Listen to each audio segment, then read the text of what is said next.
Peuple congolais, combattants, combattantes, résistants, résistantes. Lelo naye pona tosolola na bino totala eslongo na bino nzila moko machine à voter. Peuple congolais naza ko comprendre bandeko na biso oyo bazali ko soutenir machine à voter te. Naza ko comprendre ba jeune oyo bazali na PPRD te.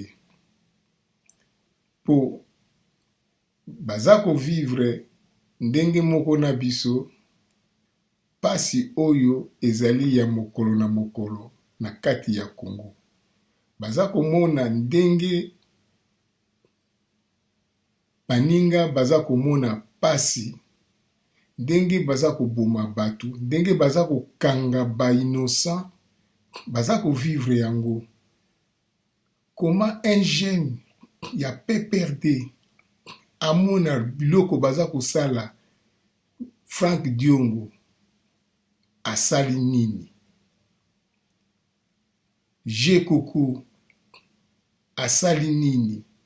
Mais comment yo jeune homme ozali pour moto yo aza ko nyokola baninga pe oza ko soutenir ye? Naza ko comprendre te ndenge nini batu ya Kabila ba Mende ba Mova même ata oyo président nani président ya assemblée Minaku, tous les batu ya PPRD baza ko faire vivre biso na makambo ya lokuta. Comment bozo ko diriger biso na makambo ya lokuta? Ba bomi batu na le 31 décembre bozo lobake ba bomi batu te. Et bino ba jeune ya PPRD boza ko soutenir ba biloko oyo. Boza ko mona ngo bien que salité etondi na Kisasa.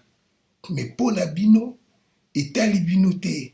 Boza ko soutenir ba salité wana. Mais bozali na monde nini? Et en plus PPRD assemblée nani majorité présidentielle baza ko faire vivre biso na kanayi. Donc makambo yo kaka bango balingi yango nde eko salama. Élection baza ko préparer yango na tricherie. Baza ko préparer ndenge nini bako tricher. Mais eza komona na clair. Kabila asasali 2 mandats. 3e mandat ezalité. Est-ce que constitution ekosi? Bon, bino boza kolinga ko soutenir ya plus boza ba jeune ya PPRD, en plus boza na misala te, boza ba chômeur.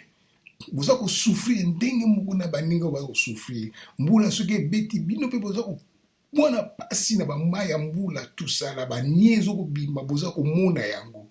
Mais comment bino ba jeune ndenge boza ko soutenir ba biloko oyo? Bozo mona biki ba soda baza ko bomba nanko. Mais boza ko soutenir bango, boza ba criminel.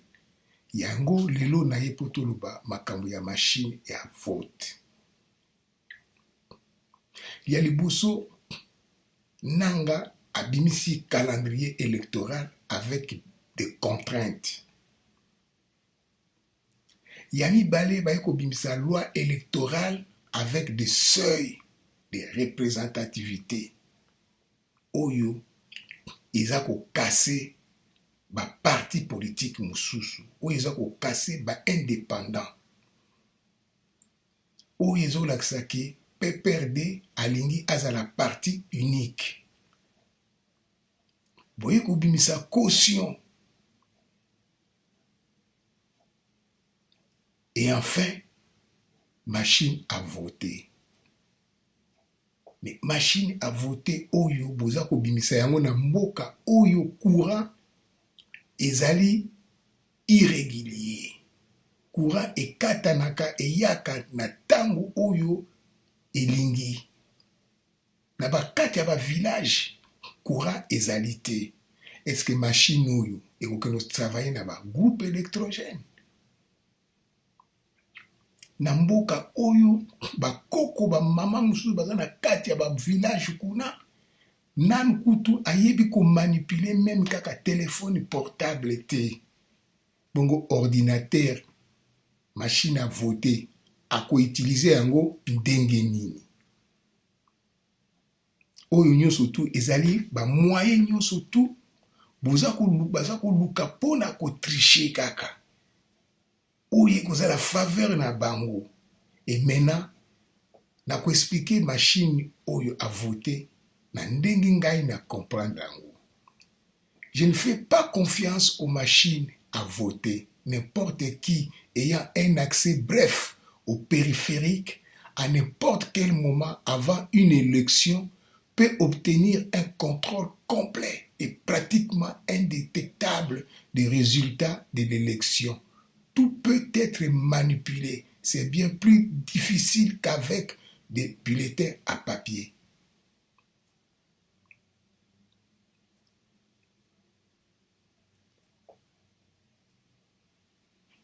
Il démontre qu'il est étonnamment facile d'ouvrir la machine à voter. Le boîtier intérieur qui renferme l'électronique n'est protégé que par une protection élémentaire. En conséquent, le remplacement des logiciels et des composants s'en trouve facilité. Un simple changement de puce suffit par la mémoire qui contient les données de vote n'est pas chiffré. Donc, il suffit de changer puce. Tout est allé bousiller. Okoki kofungula yango ordinateur wana, okofungula yango, okokota na kati ya belema nango, okosala ndenge nyonso olingi osala. Okoki koreprogramme yango na ndenge yo olingi. Machine wana.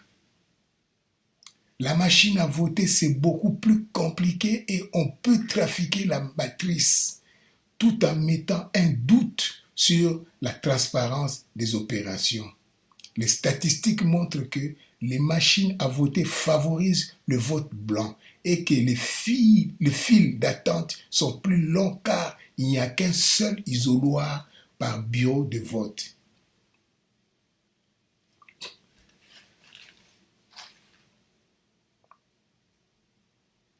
Machine à voter, les alliés ordinateurs. Mais pour nous utiliser en gros, il faut avoir la connaissance.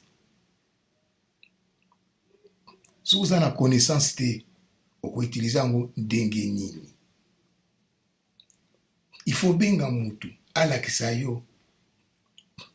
Ce que vous évitez,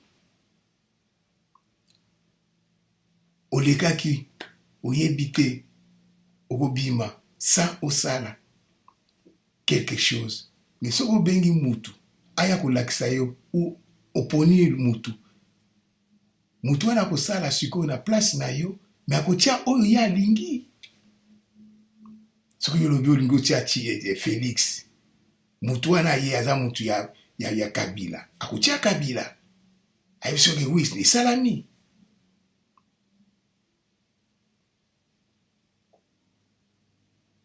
La machine à voter servira à choisir les candidats et à imprimer les 3 bulletins de vote présidentiels, législatifs et provinciales que le lecteur introduira dans l'urne selon des CENI.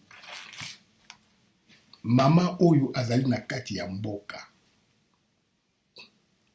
Soki aye na machine. Est-ce que akoyeba ko imprimer ba bulletin à vote? Ba koko na kati ya ba village. Même atakaka ba jeune na kati ya village. Ayebi ordinateur te. Même kaka na kati ya Kinshasa na ba grande ville. Aya a imprimé ba papier.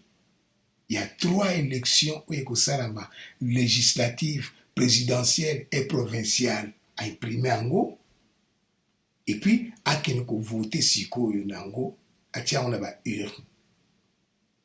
Est-ce que ekosalama to toujours mutu akozala na pembeni soki okoki te otuni renseignement mutu wana ntango akoya kosala renseignement est-ce que akosala ndenge yo olingi ou ndenge ye alingi? Est-ce que va prévoir que en cas où mutu akoki kosala yango te ndenge nini bakoki koede mutu wana mais mutu oyo akoya koede mutu wana azali mutu ya certifié ou pas? Même s'il est certifié,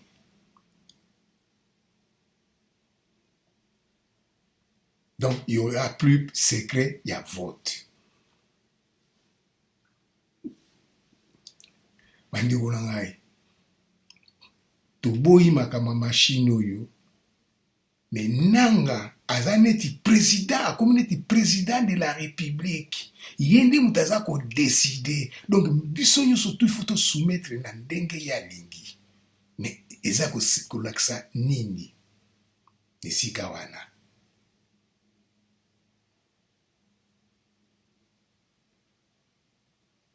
La commission électorale le confirme. Il n'y aura bien qu'une seule machine par bureau de vote. Même si on considère que les Congolais voteront de 6 heures du matin à 20 heures du soir et que l'on prend le taux moyen de participation aux dernières élections, cela signifie que chaque électeur aura tout au plus 1 à 2 minutes maximum pour faire 3 choix, présidentiel, législatif et provincial. Sur une machine qu'à ce jour, personne ne sait manipuler. Personne ne sait manipuler.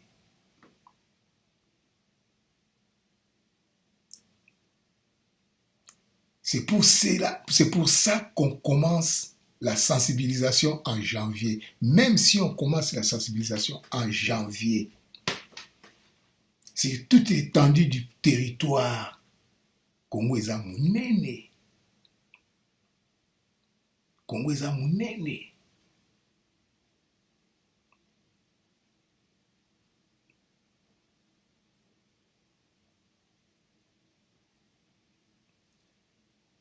Machines qui sillonnent les 90 000 bureaux de vote que compte le pays jusqu'en décembre. 90 000 bureaux de vote.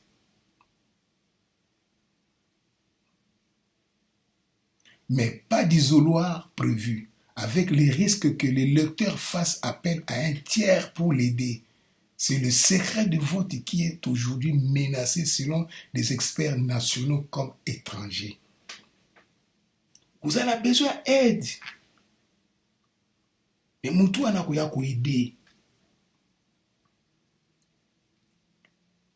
Omoni yango bien que président président Kabila soki azalaki mutu moko ya sérieux, azalaki président moko ya sérieux, aza ko préparer président donc successeur na ye pour na passer mais na ndenge ekoki démocratiquement akoki kolinga likambo ya machine oyo te.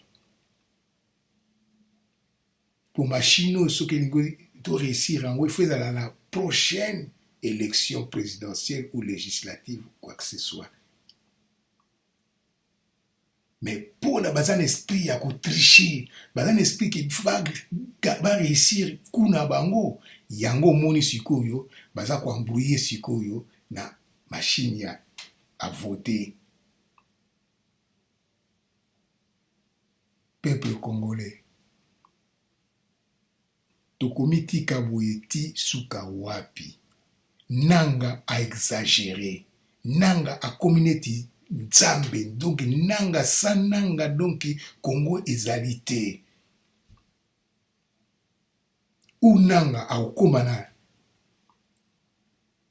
le 23 novembre à vivre élection ou soki te tozali obligé à koboumaye avant. Tozali obligé pour nanga donc à vivre te à vivre élection. Non. À exagérer, il y a trop. Qui quiconque oyo akokutana na occasion il faut aleka ye.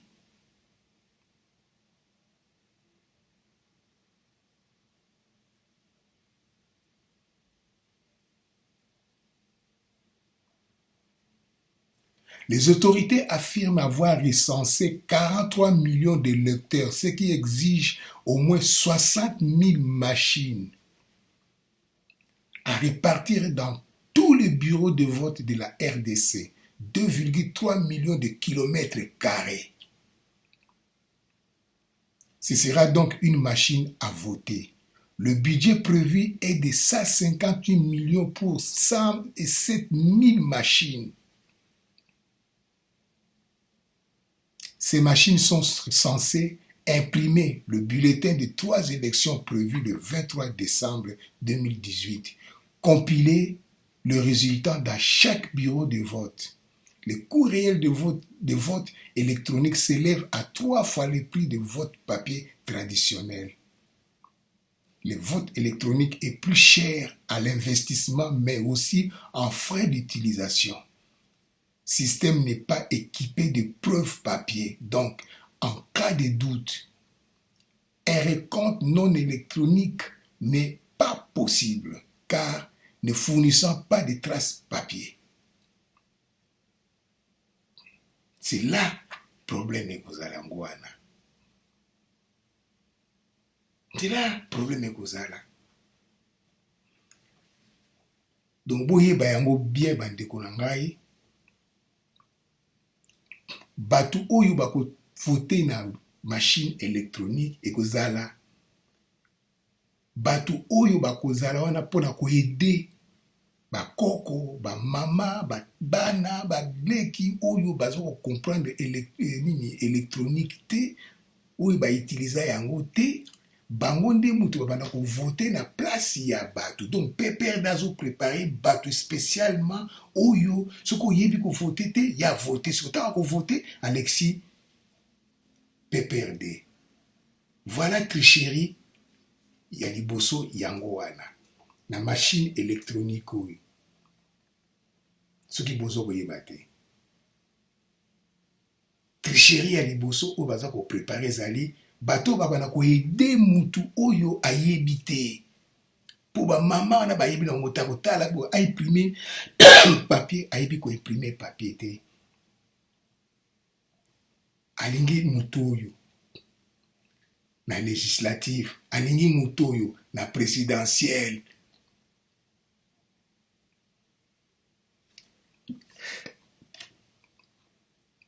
Alingi mutu oyo na provincial. Ndenge nini mama oyo koko oyo ayekoli te ayebi machine te ndenge nini ako imprimer pour la présidentielle, ako imprimer pour la législative, ako imprimer pour la provinciale. D'où ako a besoin ya aide. Mais aide wana supposons que ari mutu ya IDPS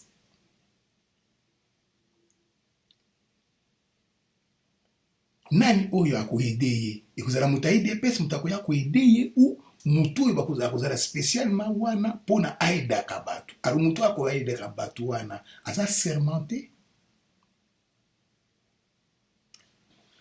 Bandeko na ngai ou vote oyo élection ekosalama te parce que Kabila alingi élection te soki ye azali candidat te yango nde alingi azwa raison à partir ya machine à voter po ekozala na kokoso ebele na machine à voter po aloba ke soit annuler élection bako reprendre yango ultérieurement à une date ultérieure et pesi sous prolongation, soit bako tricher na batu oyo bako tia ba jeune na bango ya PPRD pour ba aider batu na ko bourrer urne na compte ya PPRD.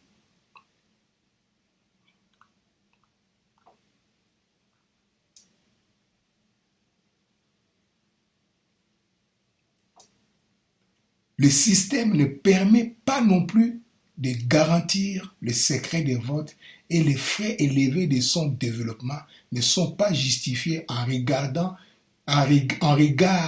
des maigres avantages que peut procurer un tel système. Le secret des votes, il n'y a pas d'urinoir. Parce que tant okoki kosala ya komanipule yango te, okobenga mutu mususu na pembeni po ya koede yo. Alors où est le secret des votes? Vote yali okoti na urinoir yo moko oponi mutu oyo olingi otie na kati ya urne, na kati ya enveloppe oyo kotia na urne. Ça c'est le secret des votes. Et maintenant sikoyo il faut imprimer 3 votes présidentiels, législatifs, provinciales. Après, oui, mais la présidentielle déjà, oui, qu'on manipule, au benga, na lingi mutoyo, ba finele au muto mususu, na lingi mutoyo, na lingi oui, na lingi oui, na lingi oui. Donc c'est-à-dire ce n'est plus toi et secret à vote, yangwana ezalité, et qu'on garantit secret à vote ité. Mais nanga comme ils ont coup parce qu'on préparé et puis à yebi yango bien machine ça mis en Corée du Nord sur Corée du Sud. Ce que ça met quand même en Europe tout cas pour comprendre mais en Corée excusez-moi. Les autorités affirment avoir recensé 43 millions de lecteurs, ce qui exige au moins 60 000 machines à répartir dans tous les bureaux de vote de la RDC. 2,3 millions de kilomètres carrés dans l'étendue à Bokandé-Gezali. Les premiers lots de 8 kits de machines à voter prévus par la sensibilisation, l'éducation civique et électorale de la population congolaise vient d'être réceptionné.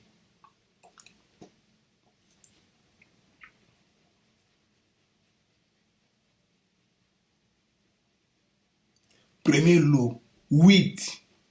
Alors que on a besoin de 60 000 machines.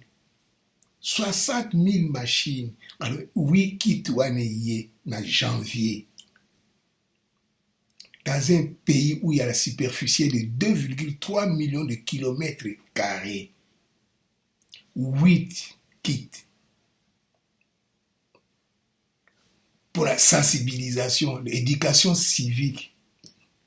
Mais aux autres monde qui est une aventure. Et puis mutunyo surtout aux monde qui est aventure. Même les pays comité international, même Union africaine, batunyo surtout bien que les alliés aventure. Mais pourquoi bazo tika aventure et continuer ici? Pourquoi ba ko arrêter Kabila Mbala mon côté que non, ce sont des aventures. Pourquoi Kabila a la liberté moko oyoke au bien que il y a quelque chose qui ne va pas que type un avantage moko boye pour comité européen, Union européenne, Union africaine ba bien ou bien que oyeza aventure na mboko yo courant ezala ite courant kata na kapamba pamba kaka na kisasa wana ce qui mboule beti courir katani jour élection ce qui mboule beti élection ko raté ou ça la mate courant ce qui katani pour tiani ni groupe électrogène dans chaque bureau.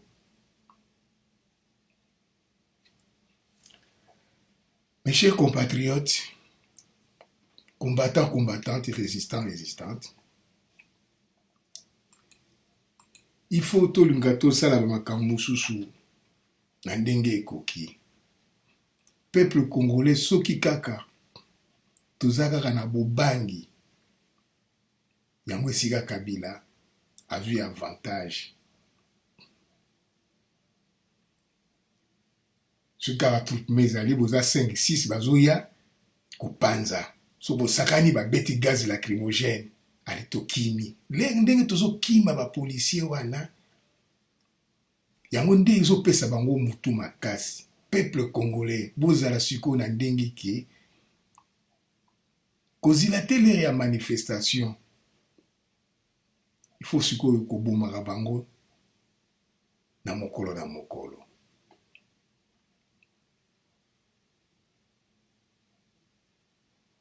Sikoyo nalingi na expliquer bino description ya machine à voter. La machine à voter c'est quoi? Qu'est-ce qu'une machine à voter? L'urne électronique est désignée par le terme machine à voter. C'est une urne automatique mécanique qui consiste en un système d'isoloir qui a pour objet principal de faire l'économie des bulletins de vote. Il s'agit d'un ordinateur permettant de voter qui contient le même composant que des PC, un disque dur, un système d'exploitation de type Windows ou Linux. Le lecteur exprime son choix en appuyant sur le bouton correspondant au candidat de son choix. Donc, ezali ordinateur. Quand vous allez ordinateur, donc facilement, on peut le programmer. Yo appuyez X et bien ici Z. Pour ordinateur, il n'y a pas ordre. Ce qu'on peut sur ordre. Commande.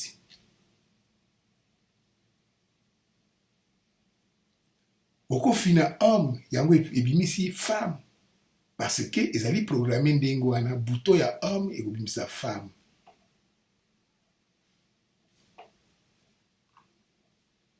Toujours le cas que l'élection est la paisible, mais il la paisibilité.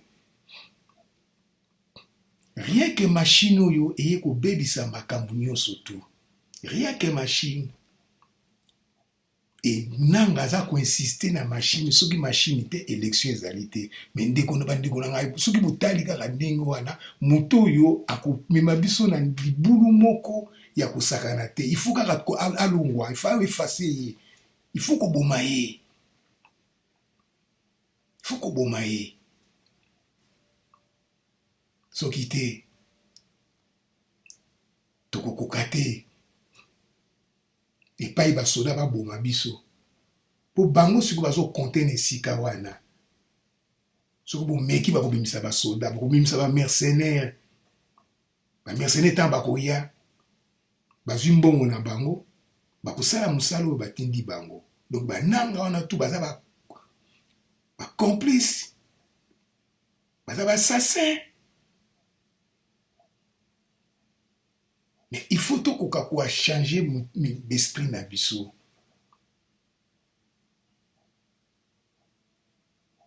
Okolongwa na poto te okena okita na Congo pona okeno kosala opération wana donc kaka na aéroport bako réveiller yo bako zoyo kaka na aéroport bako réveiller yo mais bato bazali kuna bazali confondu na bango bato baza komona pasi.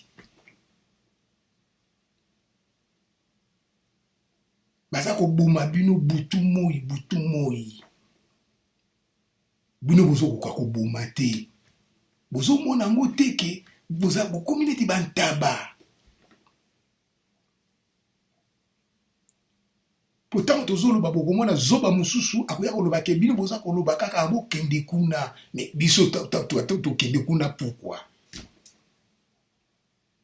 biso toza la mission ou toza to yaki nango awa to remplir ba mission na biso awa boy batikala ikuna bakoka ko bimisa mboka na pasi po biso to kende ko sala sikoyo ba makambo to yaki awa to sukoki yango to kende ko sala nguna na mboka mais boy baza na mboka baza ko kufa blaire nyonso tout lelo yu mesi ezalaki lelo le 12 janvier mesi ezalaki ya bato bakufaki le 31 décembre masasi ebetamaki babomi.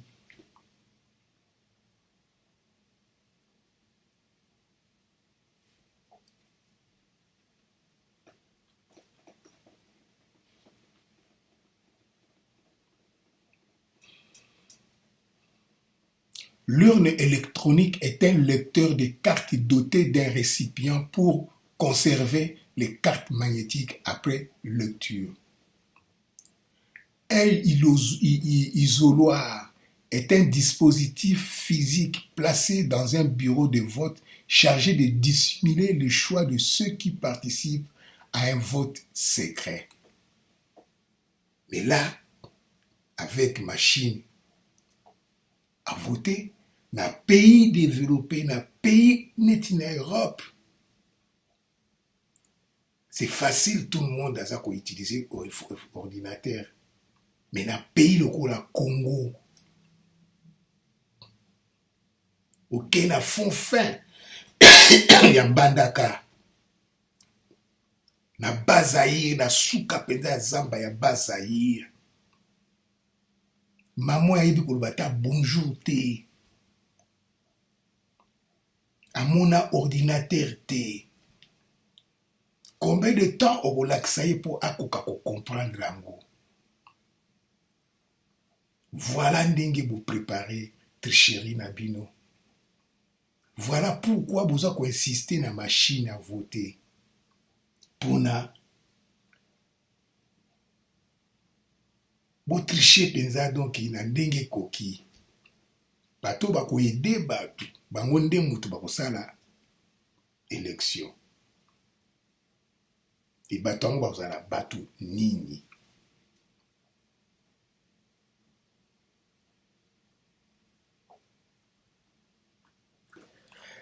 Voilà maintenant, bandeko nangai, nangina présenter bino le problème généraux y a machine à voter. Le problème nango. Ce système a l'inconvénient de ne pas pouvoir être contrôlé par le public.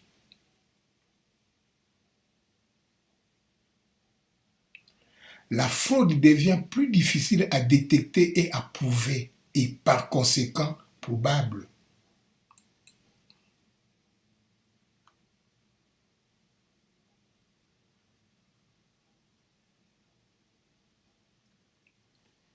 Oyo ezali babiloko moko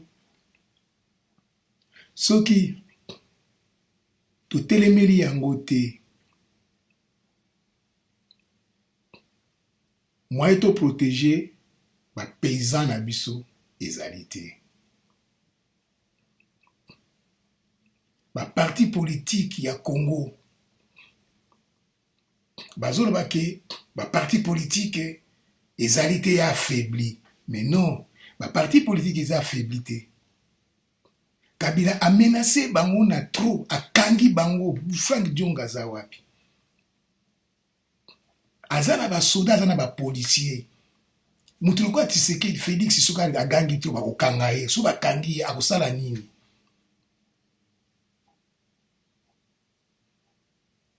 Ezali ko affaiblité parti politique bo ndenge no bamsu nazoka ba congolais bozoloba te do ba parti politique ezali ko exister souté na Congo ba parti, mais non bozoko mona ngo bien que bazali menacé.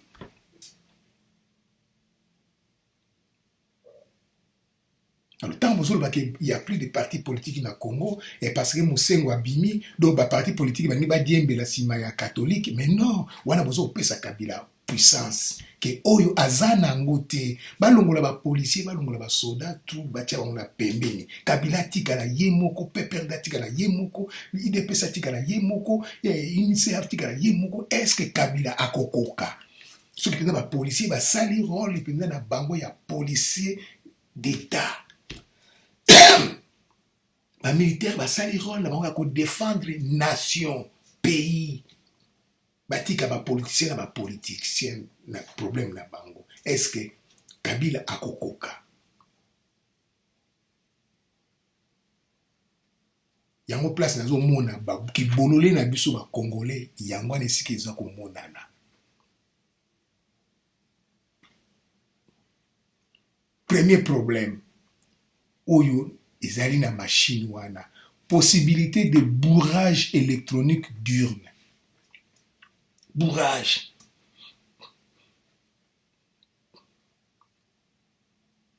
Faux mouvement bouillé. Plusieurs vote ekeko kutana baf et blocami, bourrage de papier, papier tondi.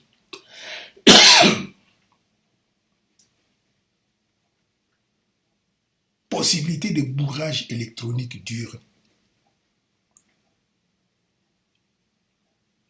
Ou possibilité d'orienter le vote des indécis, par exemple par des dysfonctionnements d'écran tactile. Possibilité de remplacer le vote affiché par un vote réellement décompté différent.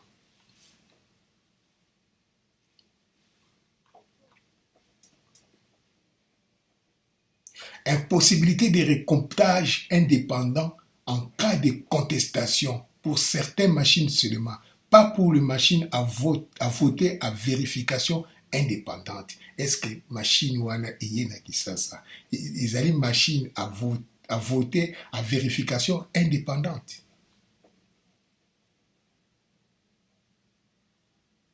Possibilité de violer les secrets de scrutin de manière difficile à détecter, par exemple par l'utilisation frauduleuse des mots de passe.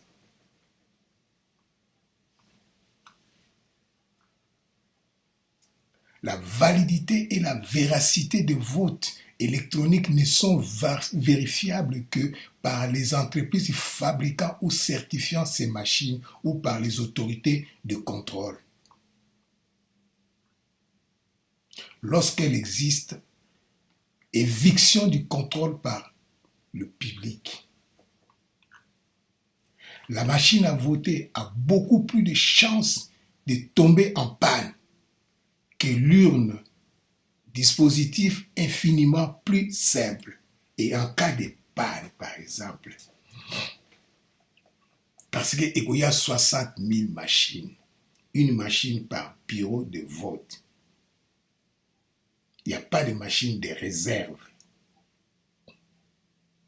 Et facilement, 4 machines vont tomber en panne. Qu'est-ce qu'on va faire? Et vous avez un système qui est Kasai, bitumbe bimei na Kasai, l'élection sami bipa hinyo surtout, à la dernière minute, il faut récupérer Kasai pour le recensement. Ndenge pe kozala na ba machine ndenge kozala même système, même technique. Pona mboko kurezo ya ezo katana, kurezo ya ezo katana. Et bateau ba mesene ko manipuler machine na ba yebi yango bien te. Oko fina bouton moko boye, paf, bouton wana sikoyo et bloquer machine. Muto azalo na yebi ko remettre machine à marche ou est tombé à panne. Et kosuka ndenge nini. Ozomona ke balingi makambo élection te. Balingi élection te.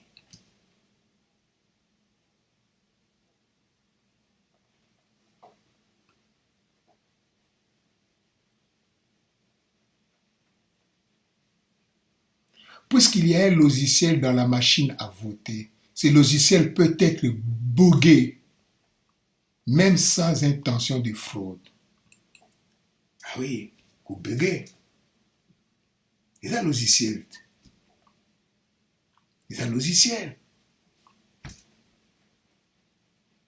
Peut-être buggé.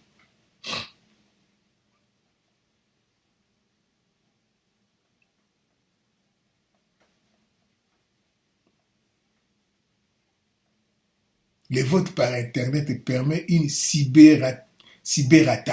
Et qui peut subir une cyberattaque. Le logiciel, ouais. Baker va aller. Bako bloquer yango. Ou bango moko bako sala ba jewana.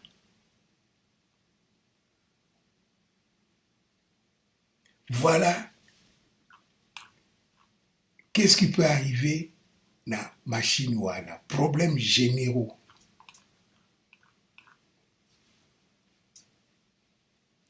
Bourrage, c'est accumulation anormale et gravement perturbatrice des cartes dans le lecteur ou le perforateur de carte d'un ordinateur ou de papier dans une imprimante.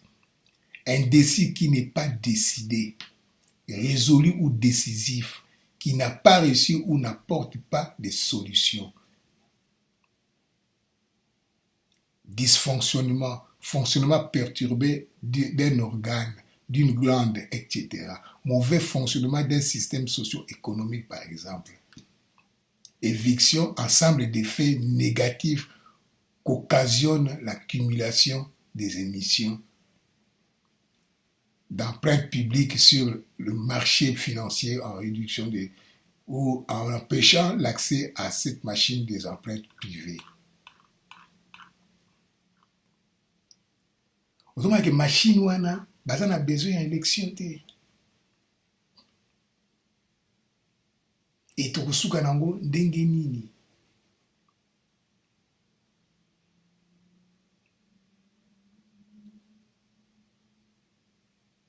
Bato tout sikoyo babali kaka mose kana cardinal Musengo alobi médiocre mais médiocrité c'est ça la médiocrité. Médiocrité yango yo médiocre boyebi yango bien que situation yo ezali vraiment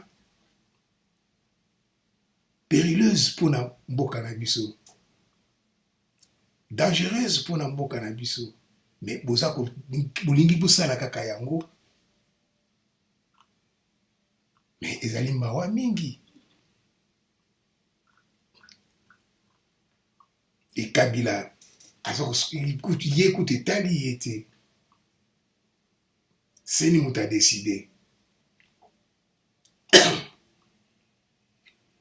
panne éventuelle. Et si ces machines tombent en panne dans le Congo profond, ce serait quoi l'alternative? Dans 4 villages, la machine est couillée en panne. Et vous souka ndenge nini? Et vous allez ndenge nini? Donc le 23 décembre 2018, élection ekosalama nango te. Ekosalama te. Il faut 60 000 machines Congo Mobimba.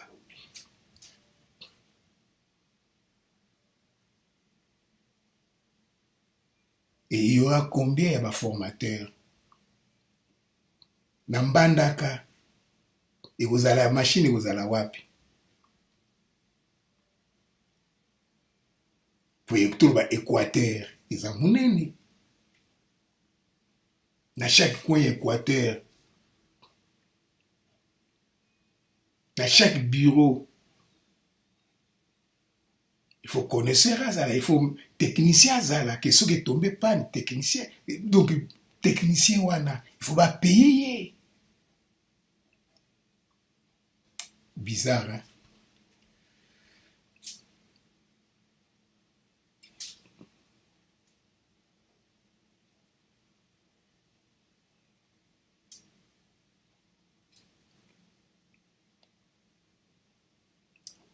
Avance encore ces experts, rappelant que pour les élections à Côte d'Ivoire, au Nigeria ou même en Italie, en moyenne, 1/3 des machines utilisées uniquement pour l'identification des électeurs dans ces pays étaient tombées en panne.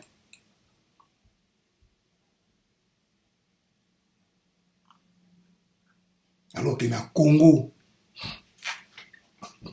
Tango Kabila a se présenté, mais va créer en panne yanko pour pas retarder. Donc pour na PPRD na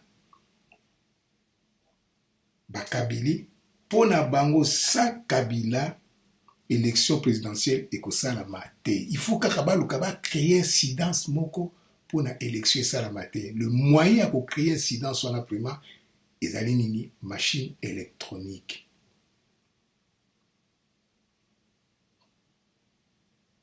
Pour vous assurer que machine wana et que c'est installé na Congo Mobimba.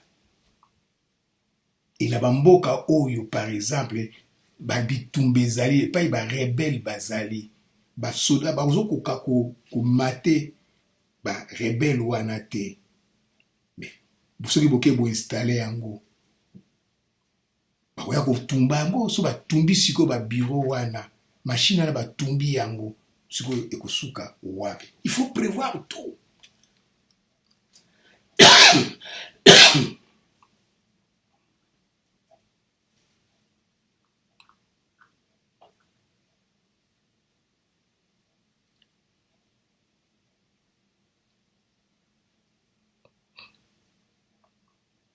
balobi ndenge nyonso tu na nanga po bafaire comprendre ye ke bariske eza monene na kati mpo na mashine oyo me nanga mpo na ye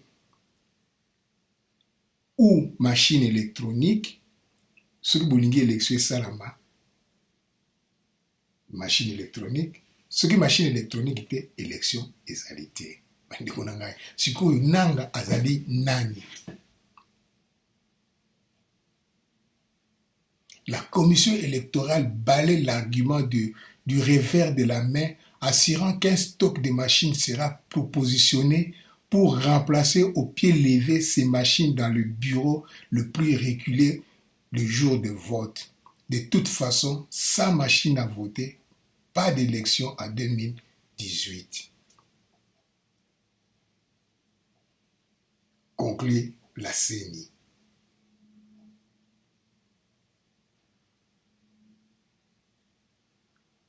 Peuple congolais, nandimaki yango te ke un Congolais comme biso akomona biso banyama ba sous-homme par rapport na bango yango makambo eza kosalama na moi ya lelo oyo tozali considéré comme ba sous-homme à l'égard de Kabila na bato na ye. À partir du moment où la police, les milices et les mercenaires arrivaient à mater Bisso, à neutraliser Bisso, c'est ce qui prouve maintenant, présenter maintenant, supériorité na bango par rapport à Bisso. Yango no moni Kabila. Na batu na ye, baza occupé Bisso te, baza na besoin ya kozwa ba sentiment na biso pe na valeur te balingi basalo ndenge bango balingi déjà un seuil de représentativité pour arriver kosala 1% wana ezali pema caution ekomona nango ba match ekobeta nango caution ekomona nango wana koteza na problème te. Mais 1%, il y a représentativité.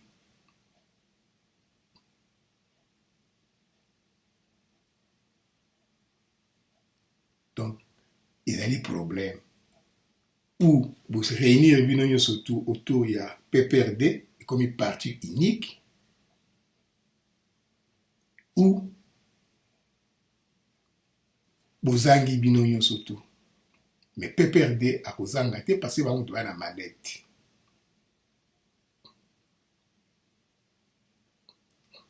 Soki côté wana bo passer yango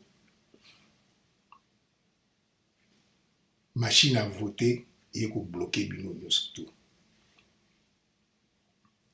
La machine à voter problème eza wana kaka ezali banani oyo babanda ko aider batu oyo bakokoka ko utiliser machine wana te des personnes âgées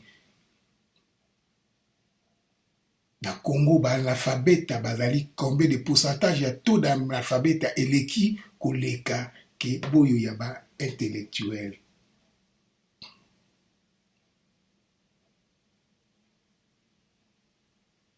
Ok na ba village na ba fond fin à village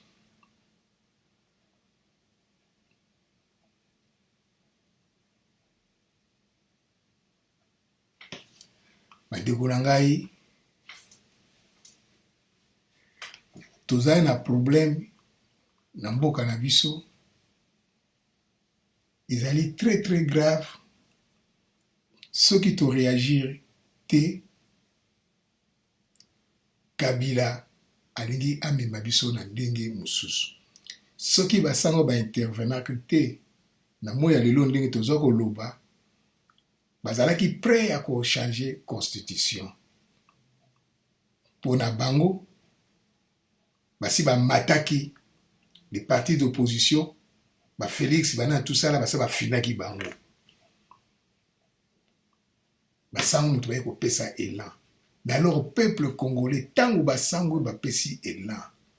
Mais bokomi kobima na likukuma pona nini? Pona nini bozo bima na likukuma?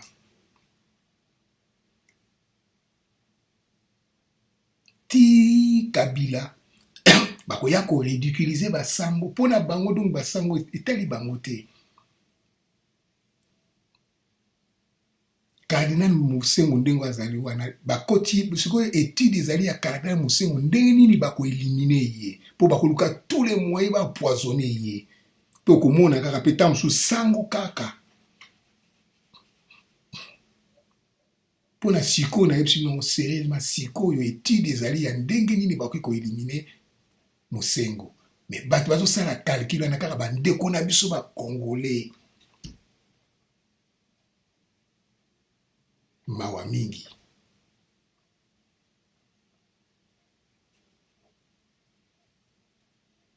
Pour un diplomate occidental, la décision d'utiliser plus de 100 000 machines de vote électronique pour la première fois le jour du vote, sans test, sans étude de faisabilité, sans avis juridique, consensus national ou transparence pourrait saper l'élection la plus importante de l'histoire du Congo.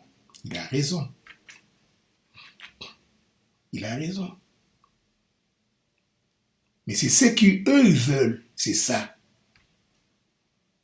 Odikamusu balingi te yango, bango balingi nde boye, ebeba po bazwa raison.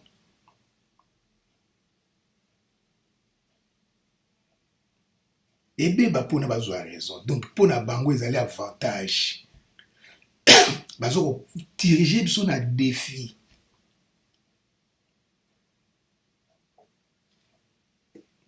Pour la CENI, les partenaires du Congo qui se sont permis de critiquer le fonds car ils n'ont pas obtenu le contrat qu'ils espéraient dans ce processus électoral. Mais ce n'est pas ça. Ce n'est pas ça. Le contrat à nini.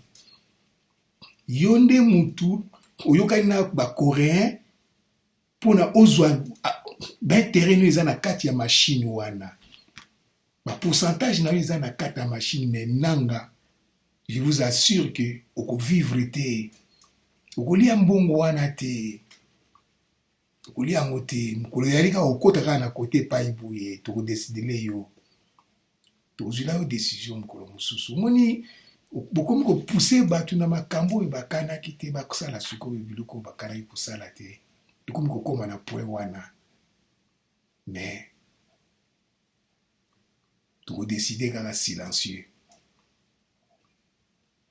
Et vous allez calme. Fraude. Des machines utilisées dans des bureaux de vote peuvent présenter des anomalies entre l'émargement et le nombre de votes.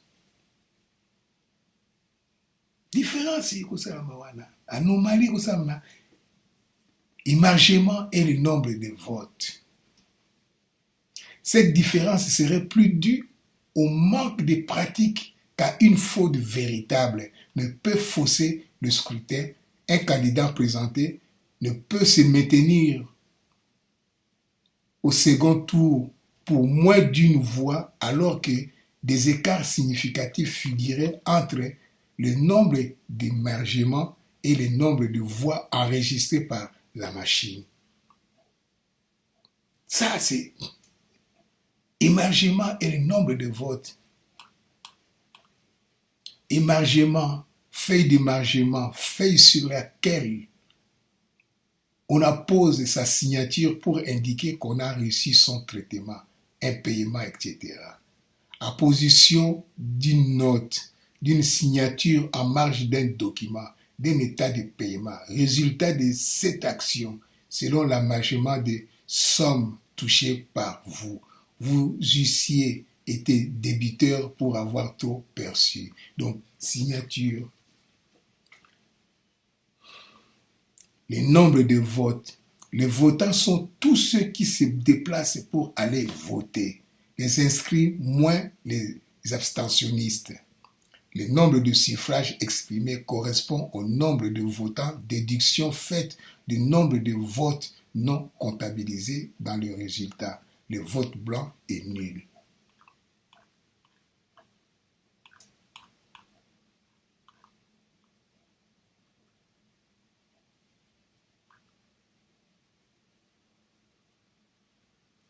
Difficulté d'utilisation. En cas d'élection simultanée, métier au passé wana, présidentielle, législative, provinciale. Comment un koko moko boui na kati ya village à comprendre yango? A manipuler sikoyo machine wana na 3 éléments wana, il y a 3 votes. Sans concours, il y a une tierce personne. Et une tierce personne wana azali sermenté ou azali nani. Il n'y a plus de secret de vote. Ça, première chose. Voilà un exemple. Le 18 mai 2003, un incident a eu lieu en Belgique où l'on utilisait le vote par machine. Le décompte de voix exprimées a dépassé de 4096 le nombre d'inscrits dans la circonscription. Les rapports d'experts avaient attribué cette erreur à l'inversion spontanée d'une position binaire dans la mémoire de l'ordinateur. Voilà déjà problème, par exemple. Dont une des causes peut être l'apport accidentel d'énergie par les rayons cosmiques. Alors, par exemple, ça, par exemple, yonanga comprendre yango ndenge nini.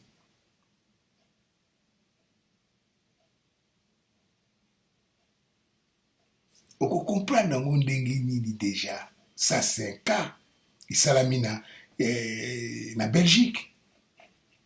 C'est un cas, par exemple. Difficulté d'utiliser.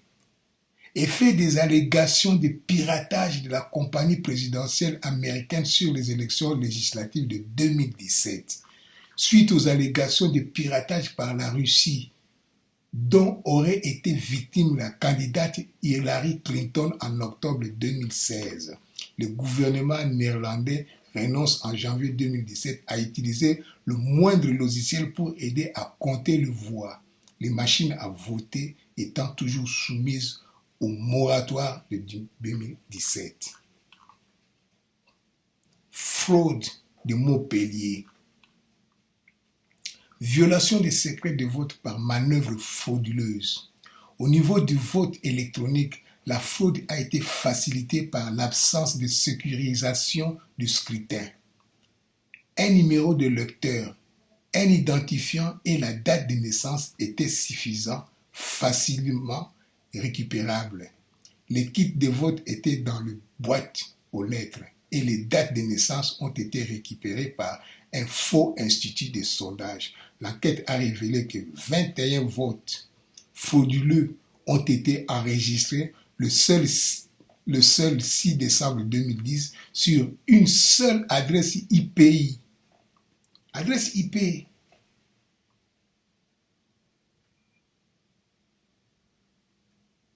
Sur une seule adresse IP équipant plusieurs ordinateurs et que 800 requêtes ont par ailleurs été enregistrées dans les locaux d'une seule société.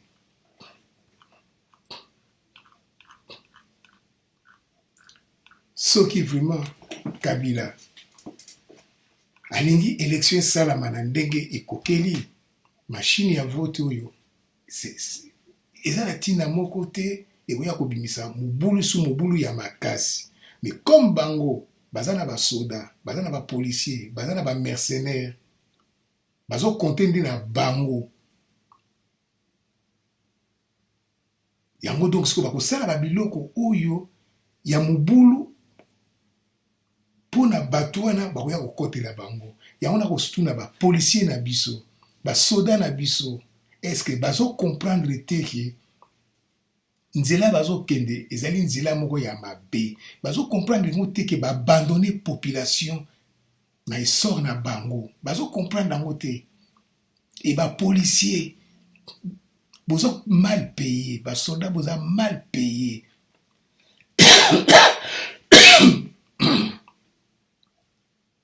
boza kolanda baordre ya bato lokola kasongo il est bien payé koleka bino kasongo aza na bandako yo oza na ndako nini